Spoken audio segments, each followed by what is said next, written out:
Olá, povo de Deus, graça e paz. Meu nome é Gelson Becker, sou líder da Escola de Ativação Profética. No vídeo devocional de hoje eu quero falar sobre um atributo de Deus muito pouco pregado e ensinado nas igrejas. É o Deus e Pai de todos os espíritos sobre a carne, de todos os espíritos que estão na terra. Se você vem de uma tradição religiosa esotérica, mística, ocultista, kardecista, mais espiritualizado, talvez você se sinta familiarizado e confortável com essa expressão. Se você vem de uma tradição protestante, de uma teologia de reforma, de uma igreja pentecostal mais clássica, você vai se sentir horrorizado com essa expressão, você vai se sentir desconfortável, mas não tem nada de errado com ela, ela está nas escrituras. Eu vou te dar 3 textos bíblicos onde Deus ele é chamado do Deus ou do Pai dos espíritos de toda a carne. O primeiro camarada que usa nas escrituras essa expressão é Moisés e Arão, quando eles estão orando a Deus para que haja misericórdia e toda a nação de Israel não seja destruída, naquele episódio da rebelião de Coré, de Datão e de Abirão, em que a terra se abre no deserto. Ali naquele contexto, o livro é Números, capítulo 16, versículo 20 em diante, diz assim, ó: "E falou o Senhor a Moisés e a Arão, dizendo, apartai-vos do meio dessa congregação, e eu os consumirei no momento." Vou destruir todo mundo. Mas eles se prostraram sobre os seus rostos e clamaram, e disseram, e oraram: ó Deus, Deus dos espíritos de toda a carne. Essa é a expressão, é o atributo, é uma das características, é um dos adjetivos de Deus que Moisés e Arão estão usando na oração e na intercessão por misericórdia. Pecará um só homem e tu ficarás indignado contra toda essa congregação? Na verdade, Deus estava indignado contra toda a nação por um cálice de iniquidade coletivo, por uma série de rebeliões, de questionamentos da palavra de Deus, de incredulidade, de fofoca, de briga, de murmuração e de ingratidão pelo que Deus fez na saída do Egito e a forma como Deus estava suprindo as suas necessidades ao longo da peregrinação do deserto. Não houve uma vez e um pecado de um só homem. Esse é o argumento que Arão e Moisés estão usando agora, mas no fundo Deus está com uma medida e um cálice de iniquidade nacional, coletivo, prestes a vomitá-los. Mas aí essa argumentação e essa oração de Moisés e Arão faz com que o juízo de Deus deixe de ser sobre toda a identidade e a matriz cultural do povo de Israel e se direciona agora o juízo sobre as tendas de Datã, de Coré e de Abirão. Mas veja que, como nós usamos as expressões Yahvé Rafá, Tsidkenu Yahvé, Jeová Shalom, tantos outros adjetivos e atributos da pessoa e da natureza de Deus, Moisés e Arão estão invocando o Pai das luzes na qualidade do Deus de todos os espíritos sobre a carne, sobre toda a carne. Esse é o adjetivo, esse é o atributo de Deus que pouco é ensinado e ministrado nas igrejas, mas Moisés e Arão tinham esse código no espírito deles. A próxima vez que vai aparecer isso está em Números 27, capítulo 15, ainda está nos lábios de Moisés, no espírito dele ele carregava essa convicção. Um momento ali de cansaço, é de final de carreira, ele está preparando um sucessor para que quando ele morrer, este sucessor conduza a liderança de Israel perante toda a congregação. E ele vai pedir conselho com Deus, ele vai conversar com Deus sobre isso e Deus dá uma liturgia, Deus deu uma estratégia, Deus deu uma orientação. Moisés chama o sumo sacerdote, consulte e lance o Urim e o Tumim. E pela sorte, fica tranquilo, Moisés, as pedrinhas do Urim e Tumim vão cair sobre Josué. Eu estou te dizendo profeticamente pela oração aqui agora que vai ser Josué o teu sucessor. Mas faça isso diante da congregação, diante do povo do deserto, para que quando a sorte cair sobre Josué, todas as famílias, todos os líderes, as 12 tribos recebam a liderança de Josué e sejam fiéis a Josué como foram fiéis a ti. E nessa oração novamente aparece essa expressão, Números capítulo 27, versículo 15 em diante. Então falou Moisés ao Senhor dizendo, o Senhor Deus dos espíritos de toda a carne, ponha um homem sobre essa congregação para presidir, para liderar, para ser o voto de Minerva, para ser a palavra final. que saia diante deles e que entre diante deles e que os faça sair e que os faça entrar, para que a congregação do Senhor não seja como que ovelhas que não possuam um pastor. Talvez aqui nasce o conceito de pastoreio. No Salmo 23, Deus se revela como pastor. O Senhor é o meu pastor e nada me faltará. O Senhor não é pastor de quem precisa ser pastoreado. O Senhor não é o pastor de toda a humanidade.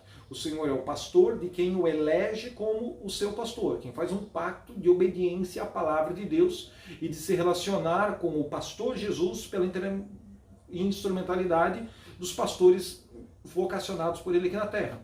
O código de Deus é o Deus do Pai de todos os espíritos e toda a carne. Este é um código mais amplo, muito mais amplo do que o meu pastor. O meu pastor é uma experiência pessoal minha que decidi me submeter ao pastoreio de Deus pela revelação de Jesus. Josué vai dizer mais adiante: eu e minha casa já tomamos uma decisão, eu e minha casa serviremos ao Senhor. E quanto a vocês, a quem vocês vão servir?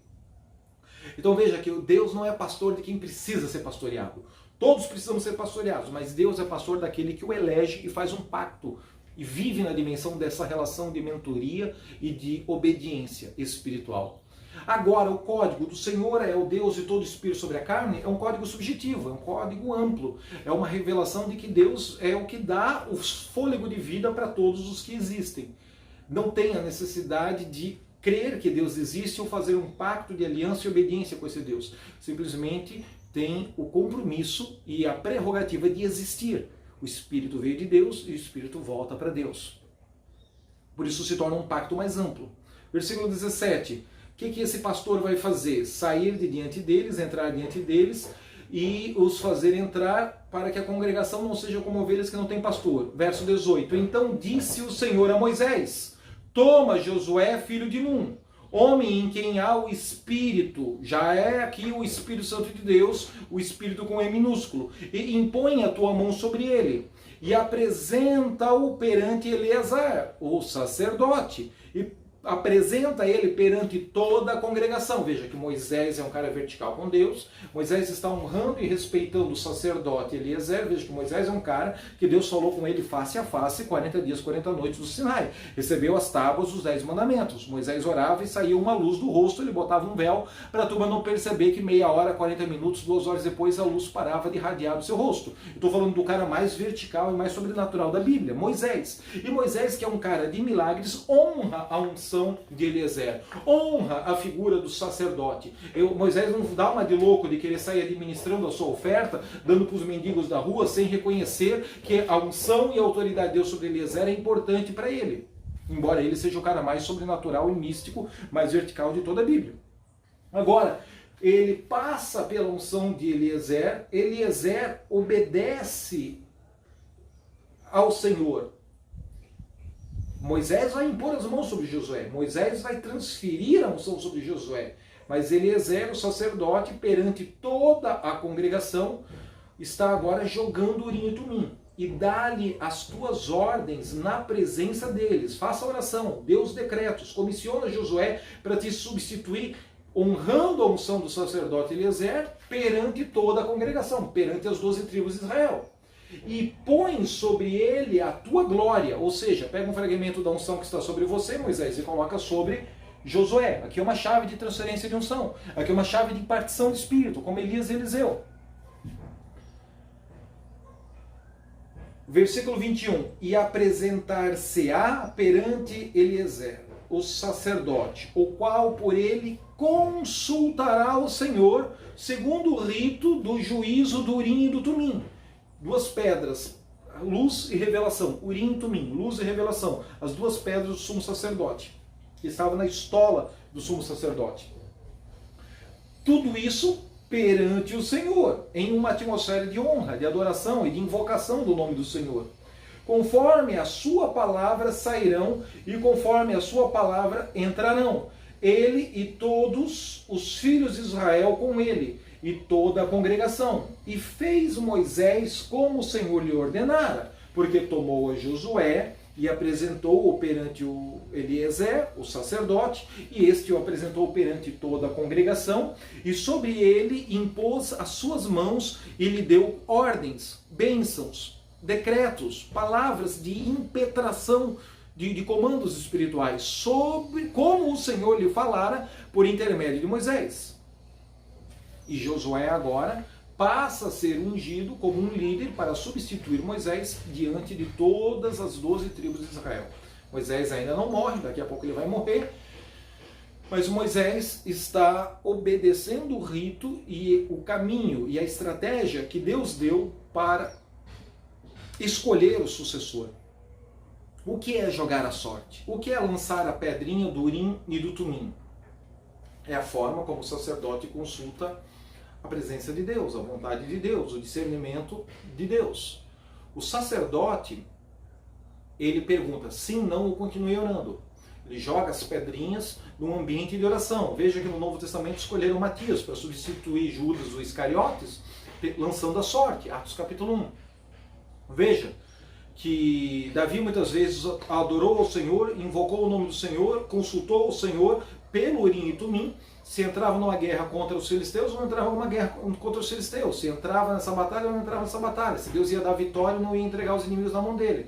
Vários personagens bíblicos consultam a Deus pelo Urim e Tumim, exatamente porque o sacerdócio do Urim e do Tumim estava corrompido, estava desorganizado nos dias de Gideão, que Gideão não é sumo sacerdote e não tem uma estola sacerdotal para lançar pedras de Urim e Tumim e perguntar se ele entra ou não entra nesse projeto que o anjo profetiza para ele. Então ele faz o voto com Deus. Se amanhã a terra estiver molhada e o novelo de lã seco, no dia seguinte ele inverte. O novelo de lã molhado e a terra seca, ele está pedindo um sinal para Deus. Ele está pedindo uma luz e uma revelação. Se vai nesse caminho ou não vai nesse caminho. Se toma essa decisão, não toma essa decisão. Isso é a forma como Deus se comunica pela religião, pelo sacerdócio. No ministério de profetas, Deus fala da mente dele direto pela boca do profeta no coração das pessoas. A unção sacerdotal, quando ela se une com a unção dos profetas, ela se torna um poderoso catalisador de revelação divina no Novo Testamento. Por fim, o terceiro texto em que Deus se apresenta, Deus se revela, e esse atributo do Pai ou do Deus de todos os espíritos, de toda a carne sobre a terra aparece, é Hebreus capítulo 12, no Novo Testamento agora. Versículo 6, porque o Senhor corrige o que ama, açoita a qualquer que recebe por filho. Versículo 7, se suportais a correção, Deus vos tratará como filhos, porque filho, qual é o que há em que o pai não o corrija? Mas se estáis sem disciplina, da qual todos são feitos participantes, sois então bastardos e não sois filhos. Além do que, tivemos nossos pais naturais, segundo a carne, que nos corrigiram, e nós os reverenciávamos. Não nos sujeitaremos infinitamente mais ao Pai dos Espíritos, para que possamos viver? Aí aparece esse conceito, esse atributo do Pai dos Espíritos de toda a carne.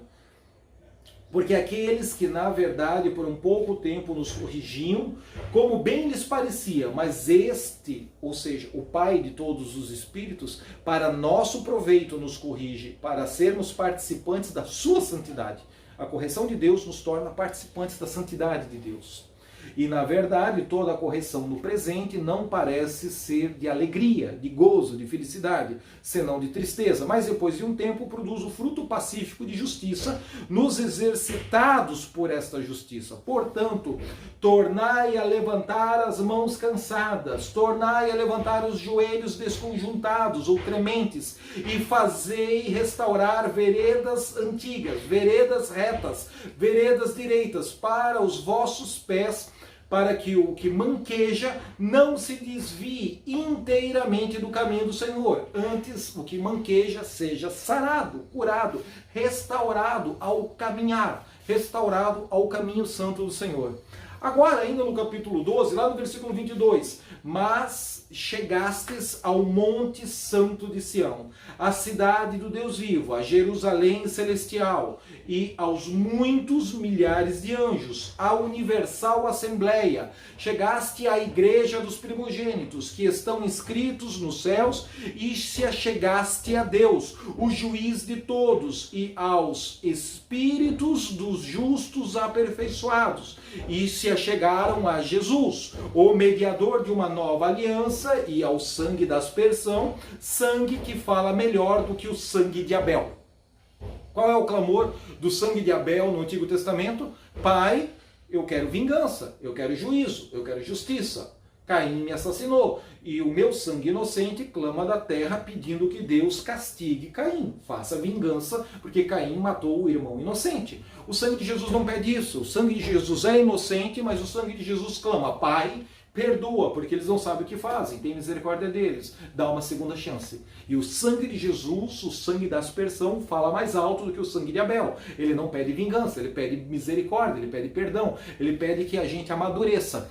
O capítulo 12 de Hebreus fala de subirmos a montanha, o Monte Santo de Sião, e nos encontrarmos com o Pai das Luzes no alto dessa montanha. E também no Novo Testamento, no capítulo 12 de Hebreus, aparece essa expressão de Deus como o Pai de todos os espíritos, de toda a carne sobre o planeta Terra.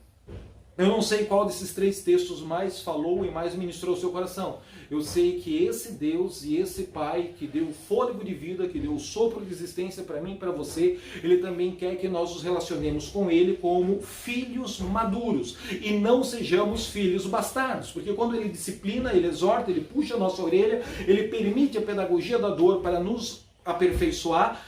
Se nós não soubermos responder a isso com obediência, com maturidade, com santidade, com temor e tremor, nós iremos deixar de ser vistos e de ser recebidos no mundo espiritual como filhos de Deus. Nós passamos a nos relacionar como bastardos, e você não é bastardo, eu não sou bastardo. Ainda que no mundo biológico você tenha sido bastardo, porque o seu pai, sua mãe não te reconheceu, teve os problemas de maturidade deles lá na tua infância, no teu passado, na tua concepção, ainda que você tenha nascido de uma relação de adultério, não importa o teu pecado, ou o pecado que eles fizeram para jogar um estigma, uma marca, um constrangimento sobre você. Tudo isso a gente lança fora pela fé em Cristo Jesus na cruz do Calvário. Porque no Espírito tudo se fez novo. Essas coisas emocionais da alma a gente renuncia, a gente rejeita, a gente decide perdoar, a gente emocional e espiritualmente desliga pela palavra da fé na nossa boca. Mas o importante é que quando você se relaciona com amor, obediência e plena comunhão com o Espírito Santo de Deus, pela fé em Jesus, você não é bastardo, você é filho escolhido, filho eleito, filho ungido, filho amado, e você faz parte da congregação da igreja dos primogênitos. Você pode ser o caçula na sua casa, mas espiritualmente, na sua comunhão com o Pai, você é primogênito. Outro dia eu falo sobre a teologia dos primogênitos e por que os primogênitos tinham 2 vezes mais herança do que os outros filhos da casa. A legislação e a jurisprudência dos dias de hoje não reconhece o princípio bíblico levítico da bênção da primogenitura. Mas outro vídeo, outra data, em outra oportunidade eu esclareço isso para você. Quero que você compartilhe esse vídeo, comunique com o maior número possível de pessoas e deposite sua oferta. Mande seu pedido de oração. Uma vez ao mês, subimos a montanha para orar por todos os necessitados. Deus te abençoe. Que o Pai de todos os espíritos sobre a carne seja o que nos disciplina. Porque, como filhos, nós não nos relacionaremos com Ele na perspectiva de bastardos. Até o devocional de amanhã. Em nome de Jesus.